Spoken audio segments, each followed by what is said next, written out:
शवासन में अपने पैरों में सुविधाजनक फासला, हथेलियां शरीर से 3-4 इंच की दूरी पर, हथेलियों का रुख आकाश की ओर। योग निद्रा के अभ्यास से व्यक्ति अपने शरीर को अधिक से अधिक पूरी तरह से ढीला छोड़ देता है। धीरे धीरे, बिल्कुल जैसे इतना ढीला शरीर कि हाथ उठाएं तो हाथ गिरे, पैर उठाएं तो पैर गिरे, बॉडी पर कोई कंट्रोल नहीं। धीरे धीरे जैसे जैसे वह योग निद्रा के अभ्यास में आगे बढ़ता है, तो उसका मन अंतर्मुखी, शांत व स्थिर होने लगता है। इस अवस्था में मानसिक, शारीरिक और भावनात्मक तनाव भीतर से खत्म होने लगते हैं। व्यक्ति के मन की क्षमता सीमित से असीमित यहाँ पर व्यक्ति समझदारी का पालन करते हुए अपने अंदर की बुराइयों को जड़ से खत्म कर उन्हें एक आध्यात्मिक दिशा देने में सफल होता है। योग निद्रा का अभ्यास मन स्थिति को बदलने की एक सर्वश्रेष्ठ टेक्निक है। अब आप आसन पर शवासन की स्थिति में लेटे रहे हैं। हथेली का रुख आकाश की ओर है, पैरों में हल्की सी दूरी है, उंगलियां सीधी पर ढीली, आंखें बंद, मेरे निर्देशों को सुने। सोना नहीं है सबसे पहले ये निर्देश। सोएंगे तो कोई फायदा नहीं है, आपने अपनी नींद भी खराब करी और आप जिसके पीछे नींद खराब करी आप फिर सो गए, तो सोएंगे नहीं। ध्यान रखें, मन से वही करना है जो मेरे द्वारा कहा जा रहा है। सोना नहीं है, सजग रहें, शरीर को मन की आंखों से देखना आरंभ करें। जैसे दाएं हाथ का अंगूठा, पहली उंगली, दूसरी उंगली, तीसरी उंगली, चौथी उंगली, हथेली, कलाई, कोहनी, कंधा, बगल, दाएं कमर का हिस्सा, दायां नितंब, दायां पंजा, दायां तलवा, दायां अंगूठा पैर का, पहली उंगली, दूसरी उंगली, तीसरी उंगली, चौथी उंगली। इसी प्रकार बाएं हाथ के अंगूठे से शुरू करके पैर की चौथी उंगली तक जाएं। एक एक अंग का अवलोकन करें। करते ढीला, हाथ के अंगूठे से शुरू करते हुए पैर के अंगूठे तक आए और करते जाए ढीला। अब अपनी रीढ़, पीठ, पेड़ों के अंग, पसलियां आदि सभी अंगों का अवलोकन करते हुए अपने धड़ वाले भाग को भी ढीला करें। सिर का ऊपरी भाग, सिर का पिछला भाग, मस्तक, आंखें, भौएं, पलकें, दोनों कान, दोनों गाल, नासिका छिद्र, दोनों होंठ, निचला जबड़ा, ऊपर का जबड़ा, गर्दन वाले भाग को निहारें। इस प्रकार विस्तार से मानसिक अवलोकन करने के पश्चात अब हम शरीर के मुख्य अंगों का अवलोकन करेंगे। पूरी जांघ, पूरी दाईं जांघ, धड़ का दायां हिस्सा, दाईं भुजा, बाईं टांग, धड़ का बायां हिस्सा, बाईं भुजा, फिर मुखमंडल को निहारें। अब एक साथ दोनों टांगे, पेट, छाती, पीठ, रीढ़, दोनों भुजाएं, सिर व चेहरे वाले भाग को देखें। अब अपने पूरे शरीर को दृष्टा बनकर, साक्षी बनकर देखें। इसके साथ साथ जैसे जैसे आप अपने शरीर को मन की आंखों से निहारते हैं, तो मन भी शांत होता चला जाता है, क्योंकि मन को आपने एक काम दे दिया। अब श्वास प्रश्वास को देखते जाएं।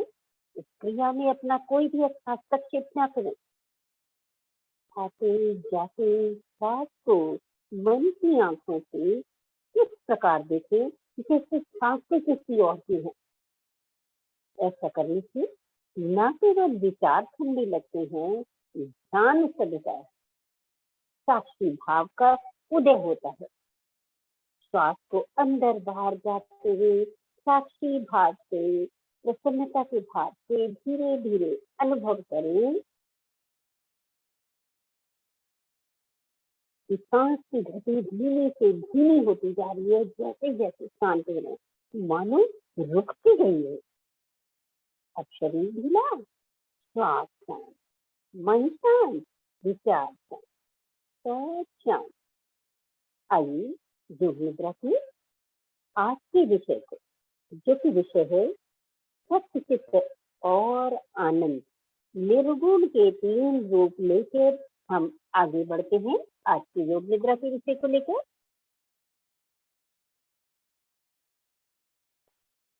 परमात्मा को निर्गुण व निराकार कहा जाता है, जिसका अर्थ है उसका न कोई गुण है न आकार है।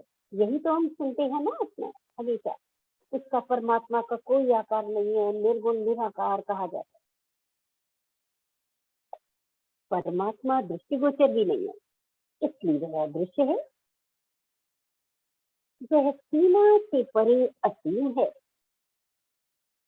इसका कोई अंत नहीं हो सकता, अतः वह अनंत है। इसका कोई आकार नहीं है, वह निराकार है।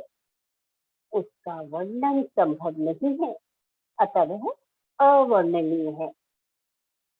वह जन्म व मृत्यु से परे है, अर्थात वह अजन्मा है।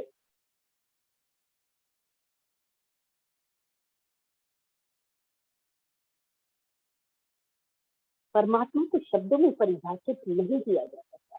परमात्मा एक ऐसी रहस्यमय शक्ति है जिसके ऊपर से आप जितने पर्दे उठाते जाएंगे वह उतना ही रहस्यमय बना रहेगा। सबका गुरु ब्रह्म है, क्योंकि वह काल से परे है। ईश्वर स्वयं अनादि और अन्य का आदि है। वह काल की सर्व सीमा से सर्वथा परे है। वहां तक काल की पहुंच नहीं है। वह काल का भी महाकाल है। वह सभी के पूर्वजों का गुरु है। कहते हैं ना, ईश्वर की शरण में वो चले गए, ईश्वर की शरण में। तो जो परमात्मा है वो हमारे पूर्वजों का भी गुरु है। गुरु शिष्य के बीच केवल आध्यात्मिक संबंध रहता है, जो ज्ञान की प्राप्ति में सहायक है। इसीलिए ईश्वर को गुरुओं का भी गुरु कहा गया।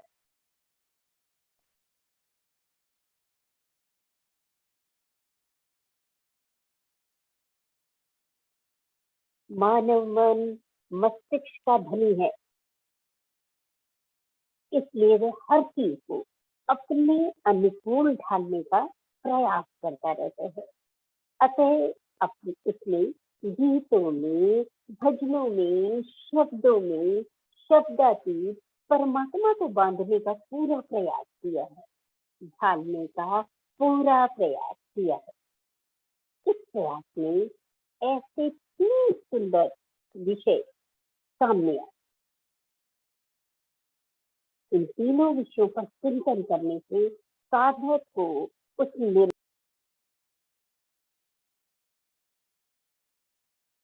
निर्गुण ब्रह्म के गुणों का कुछ कुछ आभास होने लगता है, जो उसे ध्यान की ओर अग्रसर करने में सहायक है। इस निर्गुण के ये तीन गुण,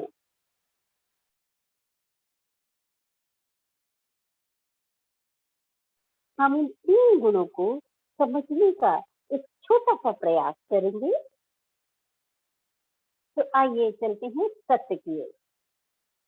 सत्य, सत्य का अर्थ है जो कभी बदलता नहीं है। ध्यान से सुने, सुना नहीं है, ध्यान रखें, और ध्यान से सुने विषय बहुत ही अच्छा है।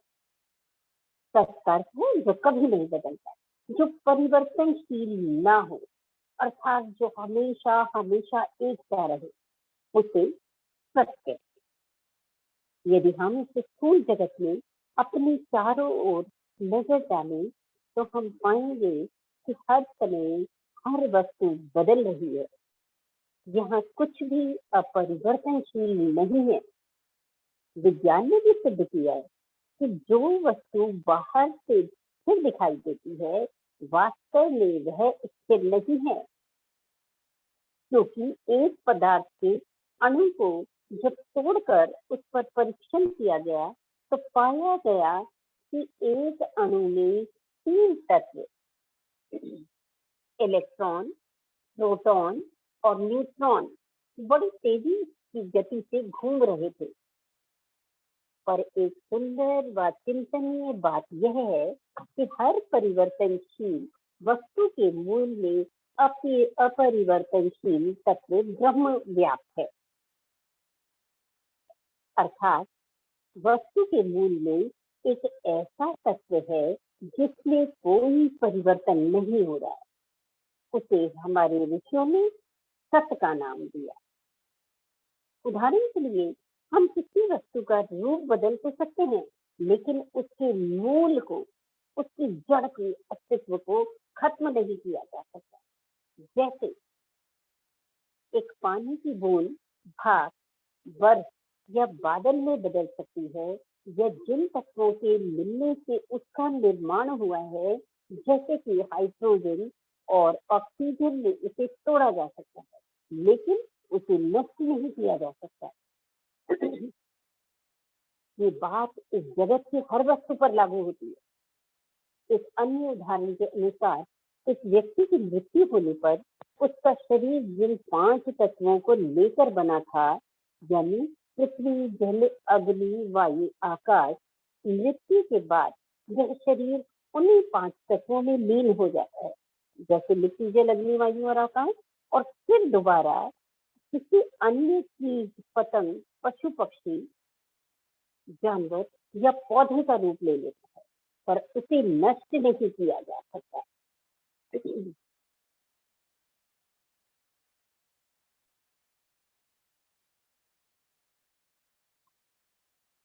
जिसका अर्थ है कि एक वस्तु का रूप बदल सकते हैं, अर्थात रूप नष्ट हो सकता है जो नश्वर है, और उसके मूल में जो अनश्वर तत्व ब्रह्म विद्यमान है, उसे नष्ट नहीं किया जा।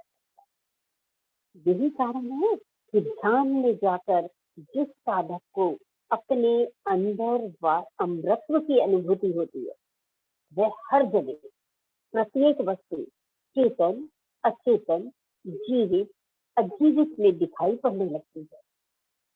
हमारे ऋषि मुनियों ने हजारों वर्ष पूर्व ध्यान में जाकर केवल एक ऐसे तत्व को पाया जो अपरिवर्तनशील है। उसी के उन्होंने आत्मा उसी को उन्होंने आत्मा व परमात्मा व पर ब्रह्म कहा। इसके अतिरिक्त इस जगत में कुछ भी सत्य नहीं है। आइए चित्त की ओर बढ़ते हैं। दूसरा सत्य, दूसरा गुण, निर्गुण का दूसरा गुण। चित्त शब्द चेतना से लिया गया, जिसका अर्थ है सब कुछ जानने वाला, चेतन तत्व, जिसका दूसरा नाम है चैतन्य। परमात्मा सर्वज्ञ है, अंतर्यामी है। यहाँ पर चित्त को परमात्मा रूप कहा गया है। इसी के साथ प्रश्न यह उठता है कि यदि चित्त, चेतना, चैतन्य या परमात्मा है, अर्थात सब जानने वाला है, तो इस जगत में जो अचेतन अर्थात जड़ वस्तुएं हैं, जैसे ईंट, पत्थर, मिट्टी आदि, उनमें यह चेतन तत्व अर्थात ब्रह्म विद्यमान नहीं है। पर यह कहना गलत होगा, क्योंकि प्रत्येक जड़ वस्तु में भी वह अपरिवर्तनशील ब्रह्म तत्व अति सूक्ष्म रूप से विद्यमान रहता है।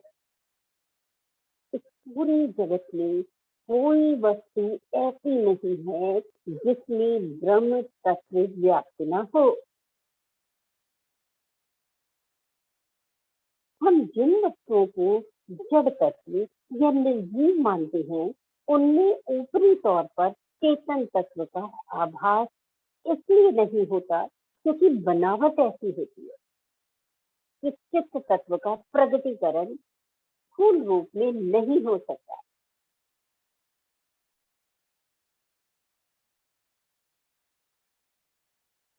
हम अपने मन को कभी स्थूल रूप में नहीं देख सकते, सूक्ष्म रूप का अंग है ना मन हमारा, जो हमें दिखता नहीं है, हम मन मन बोलते हैं। इसी तरह से चित्त है आपका। जिस प्रकार विद्युत प्रवाह बिजली के तार से प्रवाहित होते हुए नजर नहीं आता, पर जब वह किसी पंखे, कूलर या किसी अन्य विद्युत के उपकरण में के संपर्क में आता है, तो उसके अस्तित्व का आभास होता है। मिट्टी, जल, वायु, अग्नि, आकाश, जिसे अचेतन तत्व माना जाता है, यदि उसमें चेतन तत्व ना हो तो इस जगत में चेतन प्रणाली कैसे विकसित हो पाती।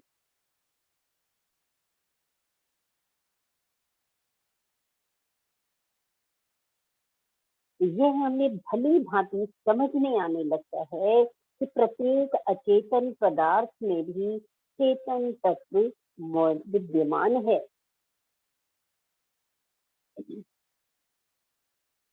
इसके साथ ही निर्गुण के तीसरे गुण की ओर आगे बढ़ते हैं। वो क्या है? निर्गुण का तीसरा गुण आनंद। आनंद। प्रत्येक व्यक्ति इस संसार में हर समय सुख अर्थात आनंद की खोज में लगा हुआ है। जो कुछ भी जीवन पर्यंत वह करता है, उसका ध्येय सुख की खोज है।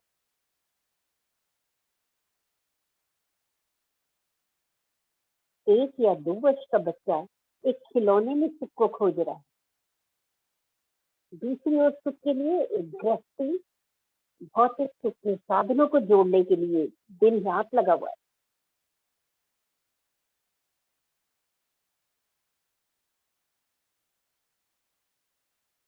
हम जो भी करते हैं सुख प्राप्ति के लिए करते हैं,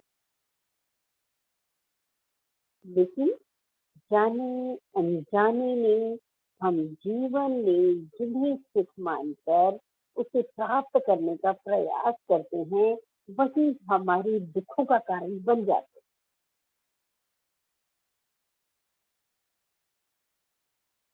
हजारों हजारों वर्षों की साधना के बाद हमारे देश के मनीषी अपनी साधना की परिपक्व अवस्था में जब अपने अंदर गए, अपने भीतर झांका तपस्या की और उन्होंने अपने भीतर लहलहाता हुआ नीले रंग का अनंत का सागर देखा, नीले रंग का अनंत आनंद का सागर देखा।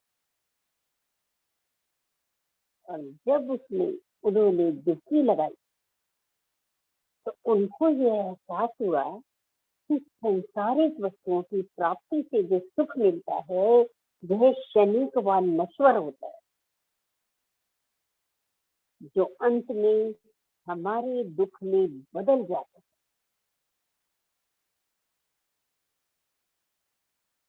हमारी मनुष्यों ने जब भीतर अनंत आनंद के सागर की खोज की, तो इन्होंने पूरी दुनिया को बतलाया कि परमात्मा नाम का महासागर इस जगत में नहीं, वह तो हमारे अंदर है।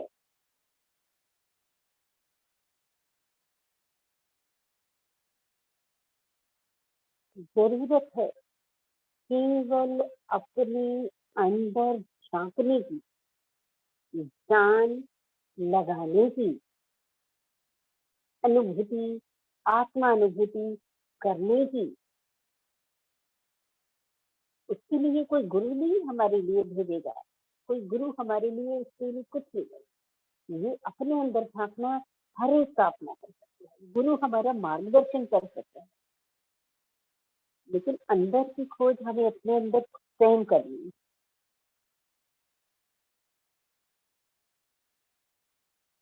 केवल इस बाहरी दुनिया में उलझे रहने से हम अपने भीतर के अनंत सुख के सागर की अनुभूति नहीं कर सकते।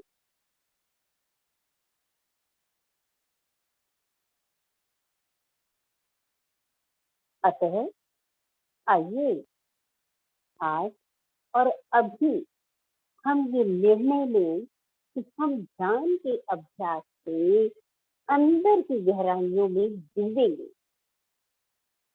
और अंदर डूब के उस सत्य, चित्त और आनंद के मोतियों को खोज लेंगे जो हमारे अपने हाथ में है।